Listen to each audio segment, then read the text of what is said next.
In this video, we're going to talk about 10 beginner dice making mistakes that I made and how you can avoid them. There's timestamps in the description if you want to skip around. However, if you want to continue procrastinating and watching every single YouTube tips and tricks video before you actually take the plunge and get started, I encourage you to watch all the way through. Okay, and the first tip that we have is keeping a clean and designated workspace. It's pretty crucial to keep your area clean when you're working with resin. It picks up every little bit of dust and hair, and it itself can also just make a mess. When I'm working, I usually put a sheet of parchment paper down for easy cleanup and removal. However, a silicone mat would probably work just as well. And the second mistake is eyeballing your measurements. First off, different resin requires different measuring techniques, so some are volume-based measurements and some are weight-based measurements. You want to make sure that you're checking your resin and seeing what the resin that you have specifically requires. If it's volume measured, like mine is, make sure that you measure both your parts in two separate containers first, and then combine them and start doing your mixture. Part A and Part B are different viscosities, and you just won't get an accurate measurement if you pour them both into the same container. And the next mistake is kind of piggybacking off that last one, but people seem to use red solo cups when they're getting started, and I just really don't recommend using the plastic solo cups to do measurements and mixtures in. Yeah, they can work, but I definitely recommend you to go to the store and pick up a couple of these like painter cups. I'll put a couple of them up on the screen right now. They make your life so much easier. They have nice like measured out points, so it's easier to see how much you're working with, and they're a heck of a lot sturdier, so when it comes time to actually stir the resin, which you're going to have to do for about 5 minutes, it makes your life way easier than the flimsy solo cups. Okay, and the next mistake I have is the battle of the bubbles. It really starts, your biggest enemy when you're making anything with resin is the air bubbles, the little tiny little micro bubbles that pop up everywhere when you're trying to mix everything. And it really starts when you are combining your part A and part B and you're doing that initial mix. When you're stirring up your resin here, you really want to be just slow and steady. You're going to be mixing this stuff for about 5 minutes, so it can take a while, but just being slow and steady is much more efficient than mixing viciously, because if you mix really aggressively, you're going to just cause a ton of bubbles and just cause yourself a lot of headache down the line. So really, when you're stirring your resin, just go slow and steady and try to avoid creating as many of those bubbles as possible. Another thing I wanted to add on is this is even more so important if you're not using a pressure pot yet. If you haven't quite made the investment in getting a pressure pot, which isn't immediately necessary when you're just getting started, it's just even more important to control the bubbles the best you can. So I just wanted to add that on. Mistake 5 is really a hard one to avoid, but it's avoiding too many add-ins when you're first getting started.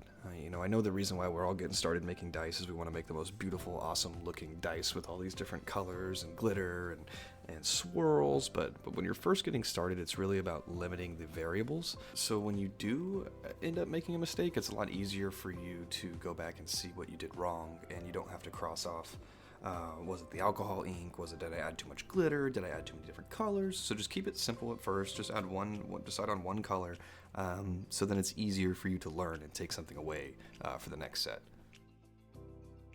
And the 6th mistake I have for you to avoid is wasting your time with cheap molds from Amazon and Wish. This kind of goes with the limiting the variable thing, but save yourself a headache and get a handmade mold off of Etsy for 20 to 30 bucks. It's worth it. It's going to save you a headache. There's a whole moral and ethical copyright rabbit hole with the dice molds from Wish and Amazon. The bottom line is really just save yourself the headache. Get one off of Etsy. It's going to save you so much time. It's going to make your dice look a lot better. If you're staying in the craft long enough anyways, you're going to find yourself making your own molds. That's what most dice makers end up doing regardless. So when you're getting started, I strongly recommend that you look on Etsy. I'll link a couple in the description of some molds that I've found on Etsy to help you start looking. Mistake number 7, pouring too much resin. This is one that I was really doing at the beginning, and it really just comes with practice. But when I first started making dice, I was pouring way too much resin, thinking that would stop and hide any bubbles that I had. That's not the way you want to do it. You're really looking for the Goldilocks amount of pour here, which is hard to tell you exactly how much because every mold's a little bit different. So it does just come down to practice. But ultimately, what you really want to see is like a nice dome over the dice face when you're pouring it into the mold. You don't want a runny mess that's seeping over the edges of your mold. You just want a nice, clean dome, convex little bubble before you put the cap on. Hey, popping in from editing here. If you're still watching the video at this point, can you throw me a like and a subscribe? I would appreciate it. It's my first ever tutorial video, so any feedback in the comments would be awesome too. Yeah, like and subscribe please, and I will get back to it. Mistake number 8 is rushing the process. Slow is smooth and smooth is fast. Dice making is a painstakingly slow process, and it's extra punishing if you get anything wrong.